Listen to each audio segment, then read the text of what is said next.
You're watching the Boost Cut podcast on Low Boost Films. All right, guys, welcome back to the Low Boost podcast. My name is Ken.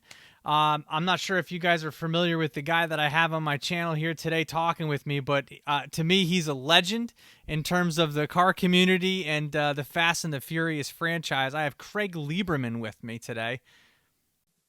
How you doing over there, my friends over in New York over there? Yeah, we're 3 hours apart, but we're making it work.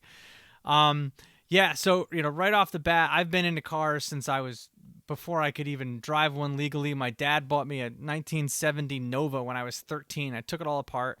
So I've been into muscle cars when I was younger, and then I got into JDMs. I had a 300ZX twin turbo around the time of Too Fast, Too Furious. So I was big into JDM cars then, and then I got into Euro.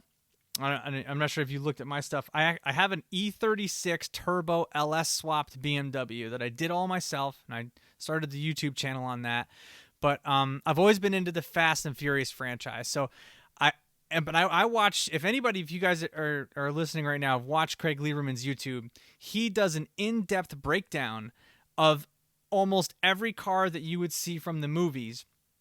And he really kind of tells it like it is, because the movie producers and everybody wants it one way, but the way that they wanted it kind of really isn't how it was amongst car enthusiasts. So thankfully, we had Craig to do the first couple of Fast and Furious movies, because they could have got really out of hand really fast. So that's kind of where I want to talk about today. So the first question I have for you, though, because you own the Supra from the first movie, right? The Nissan Maxima and the GTR that was in Too Fast, Too Furious, right? Correct. So especially in the first movie, I didn't really realize this until later. That movie was really low budget, so you guys didn't build all the cars. You had people offer their cars to come in, right?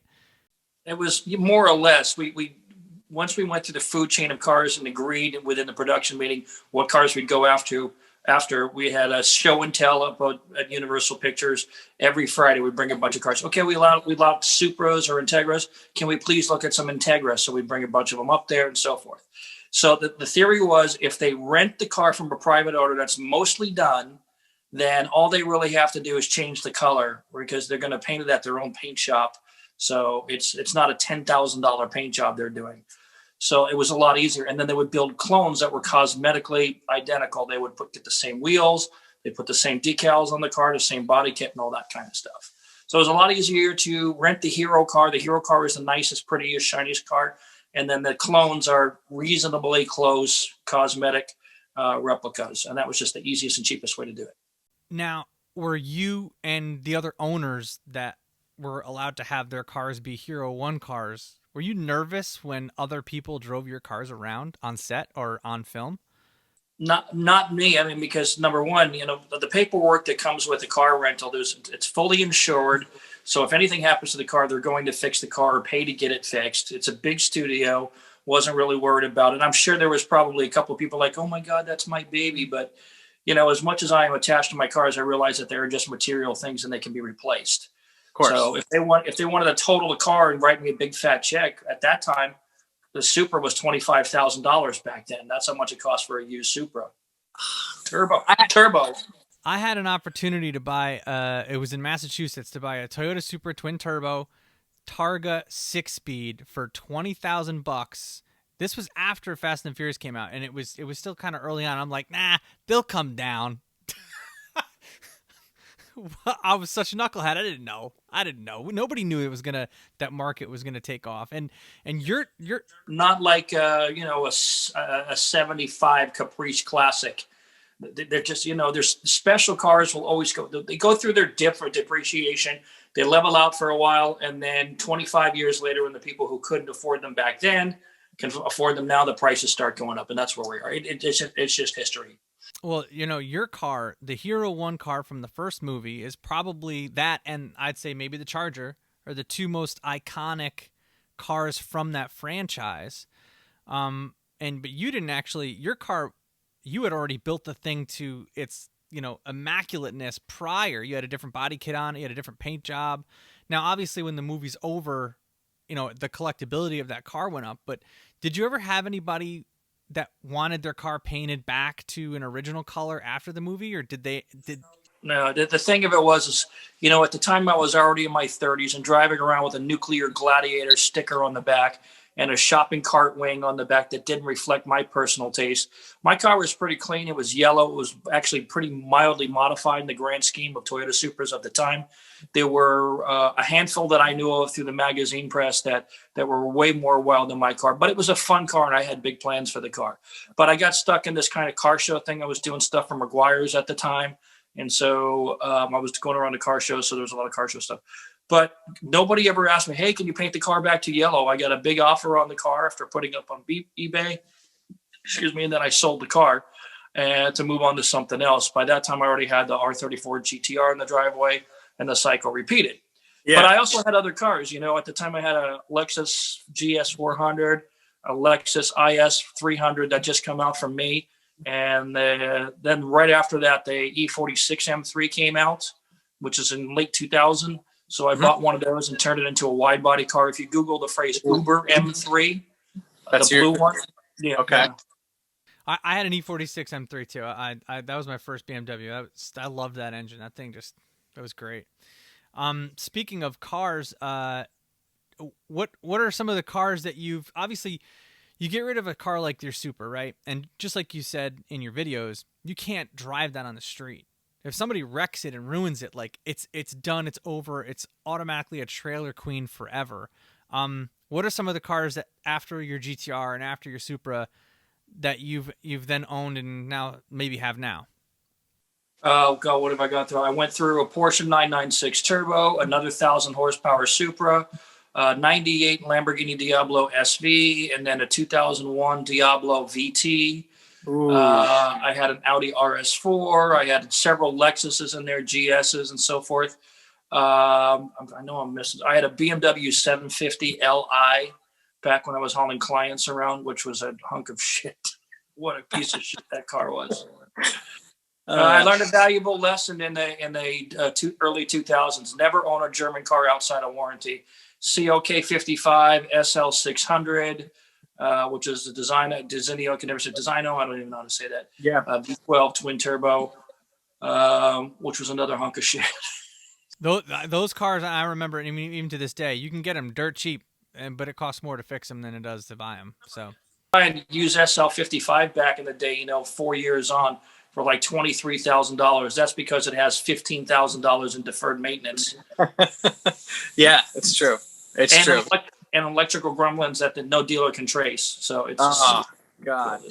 Nope. All right. So next question.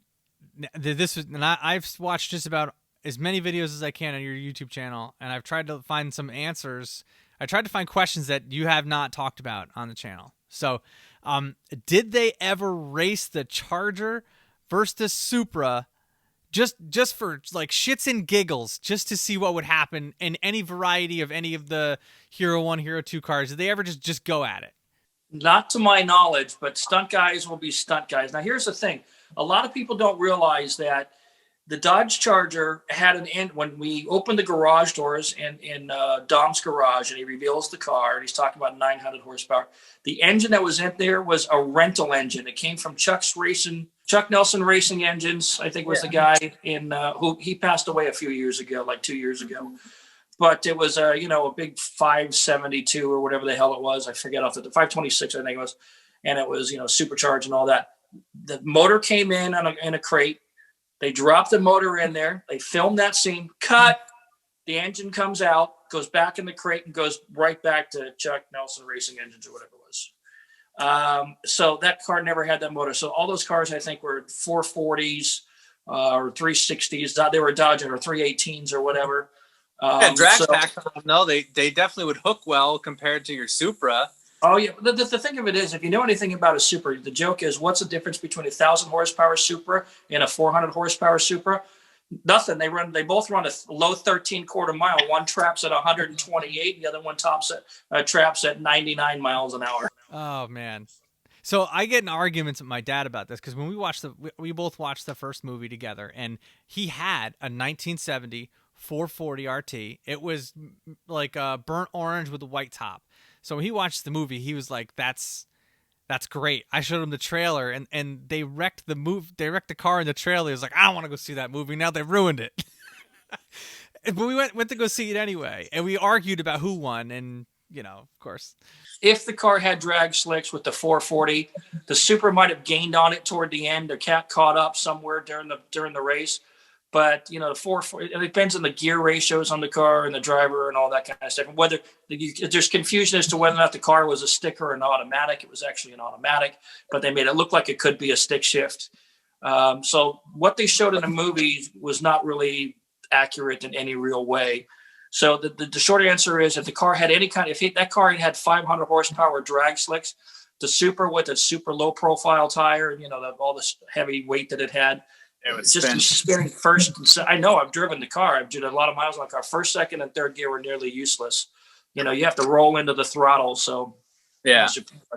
So the Supra was not particularly fast. I think the best time I ever ran with that car was a 12 something with that car. Granted, it was at altitude, but that's no excuse. It's just what it was. What did it trap? Because it made 600 horse, right? I think it trapped at 121 or 119. I have to look. Okay. So still quick. It's just you didn't have a drag pack on it.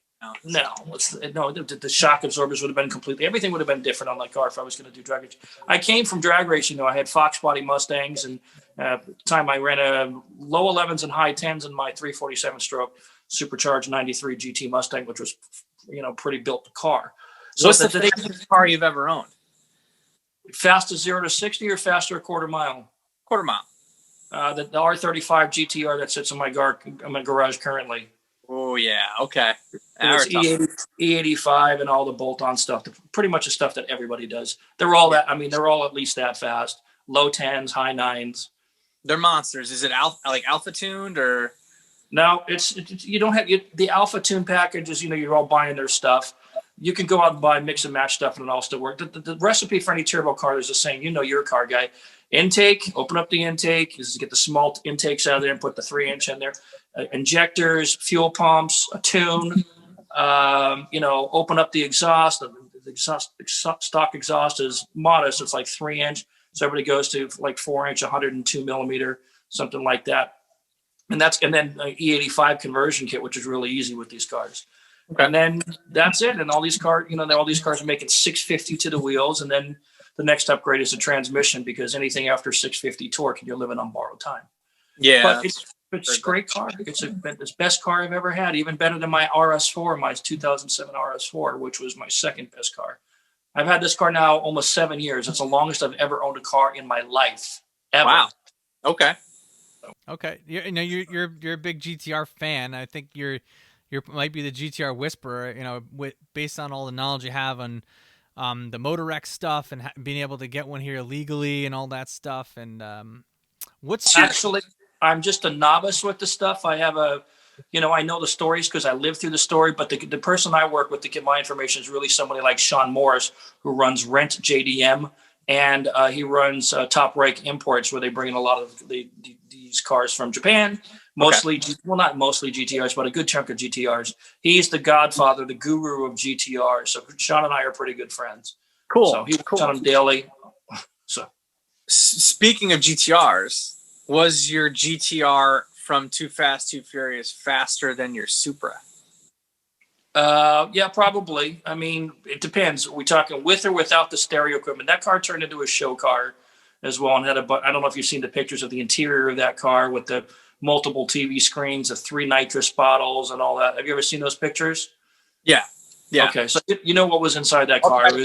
Put them up on the green screen behind me, but yeah, I know what you're talking about.